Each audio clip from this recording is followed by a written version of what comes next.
Iran made a big mistake yesterday attacking Israel, and we're going to find out in the next couple days here just how big of a mistake that actually was. Fortunately, as it sits right now, all signs point to this being more of an Israeli operation without the need for direct U.S. involvement. And I want to be sure to get that out there right away. There's going to be a lot of fear-mongering, already has, that the United States is on the verge of being pulled into a regional war. Of course, that is a possibility, but there's no reason to expect it as the situation stands today. Now, yesterday, Iran carried out what they called Operation True Promise 2, where they launched around 180 missiles towards Israel. That makes this attack a little bit larger than April's barrage, which included about 110 ballistic missiles, 30 cruise missiles, and a handful of slower-moving drones. Now, we'll get into further details in a minute, but first let's dive into why Iran carried this attack out in the first place. They said, quote, it was in response to the assassination of Ismail Haniyeh, Hassan Nasrallah, and Abbas Nilfroshan. So Haniyeh is the former leader of Hamas who was killed in Tehran a little over about 2 months ago now. Hassan Nasrallah, the leader of Hezbollah that was killed just last week in Beirut. And then Abbas Nilfroshan is the IRGC general who was killed alongside Hassan Nasrallah in that Beirut strike. They said, we attacked military bases in Israel with dozens of missiles. If Israel reacts, we will strike with force. Adding, quote, we attacked the Hatzor base from which the planes that killed Nasrallah came out of. We also attacked the Nevatim and Tel Nof bases. The reaction was in self-defense and according to international law. Now, real quick, that, quote, acting in self-defense is something that Iran has really pushed since this strike, and I'm seeing it repeated all across social media. You know, Iran has the right to defend themselves and so on and so on. I'd agree that any nation does have the right to self-defense, but that's kind of misleading context here. Israel has been destroying Iran's allies and proxies in the region, but I'm not sure attacking Israel on their behalf would be viewed as a legitimate act of self-defense. Retaliation is probably more of a fitting word here, but I don't think that necessarily plays as well on international media as self-defense. Minor point, but something to keep in mind as we hear more and more reporting come out of this event. Now, results from this attack are still being determined, but what we know right now is that the attack resulted in at least one death and a few minor injuries. The death was actually a Palestinian man in Jericho who was hit by falling debris from an Iranian missile. It's a big chunk, and there's actually some pretty wild footage of the exact moment that it hit. It's nasty. And then the few injuries that we have are reported to have been folks that fell and hurt themselves while running to bunkers. All appears to be pretty minor. In terms of damage, we are seeing more pictures and videos coming out today showing the results of this Iranian attack. Something to keep in mind here is that it's very difficult, if not impossible, to look at a single impact and determine if that was the actual target. Now, this is something we've become very familiar with during the ongoing war in Ukraine, and there's a wide range of possibilities to consider. One, the impact could be the desired target and it hit just as planned. Or two, the missile got through but missed its target, maybe even by a few kilometers because, misses happen. 3, the missile was partially intercepted and knocked off course, still detonating when it hit the ground, but nowhere near its intended target. 4, missile was intercepted and the damage is from some amount of falling debris. And then 5, the interceptor malfunctioned and fell back to Earth, possibly detonating and causing damage of its own. So just, when you see like a small office building get hit or a crater in the middle of the road and people are going down rabbit holes trying to decide why this specific thing is important to Iran, save yourself some time. It probably isn't. Now, the big claim coming out right now is that Iran targeted Israeli air bases, and for that, we don't really have too much to go off of. The IRGC said that 90% of projectiles had hit their targets, which were 3 Israeli bases, adding that hypersonic missiles had been used for the first time. For that one, I'll have to defer to the experts.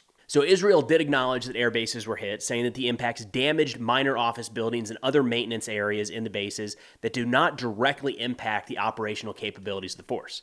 The Israeli military went on to report no damage was caused to fighter jets, drones, other aircraft, munitions, or critical infrastructure, noting that the Israeli Air Force continued its operations in the following hours, including major strikes against Hezbollah in Beirut, support for ground forces in southern Lebanon, and strikes in Gaza.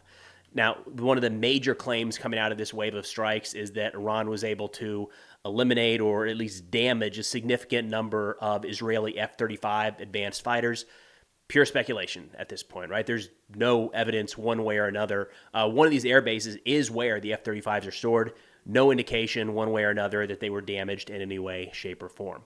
And I wouldn't really hold out any hope for pictures or videos to confirm any of this damage on Israeli military bases. I mean, Israel, much like every other military force in the world, isn't going to release data that's going to assist their enemy in refining their targeting for the next strike.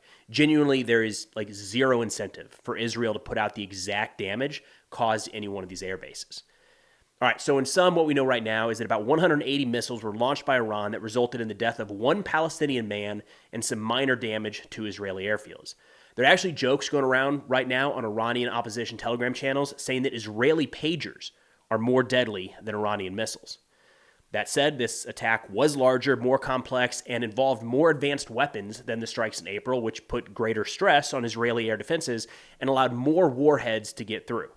Now, I haven't seen official stats on how many missiles failed and didn't make it to Israel, how many were intercepted, how many were allowed to impact in open areas, and how many actually got through.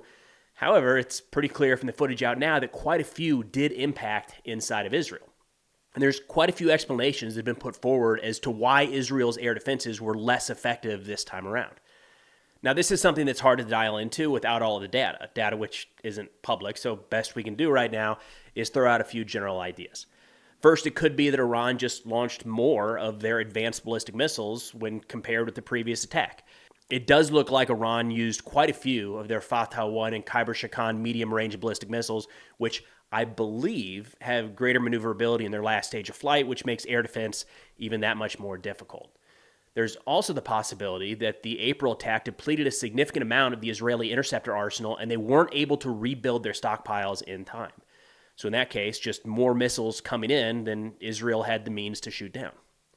Again, both of these require a few degrees of speculation, so I wouldn't run with either one of these quite yet. Just thought it was worthwhile to at least address the penetration of Israeli air defense, since it's so often referred to as, I think accurately, the most advanced and effective air defense network in the world. Now, it wasn't just Israel shooting down these missiles. It appears that quite a few of their allies stepped up as well. U.S. President Biden said that he had ordered his forces in the region to, quote, aid Israel's defense and shoot down Iranian missiles. A Pentagon spokesperson added that U.S. Navy destroyers had fired about a dozen interceptors against Iranian missiles headed towards Israel. The BBC verified footage showing missile interceptors over the Jordanian capital of Amman. We should note that Jordan also shot down a number of missiles during Iran's last attack in April. And it looks like British forces may have helped out here as well. Their Defense Secretary John Healey said, quote, British forces had played their part in attempts to prevent further escalation. Now, lost in the fray of all of this was actually a pretty significant terrorist attack carried out in Tel Aviv just before the Iranian missiles began impacting all across Israel.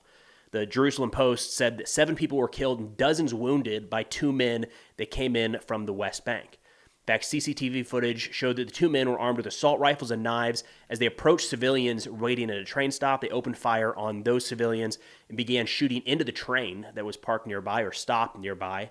As people fled the scene, again caught on camera, the attackers executed one of the men who lay wounded on the ground.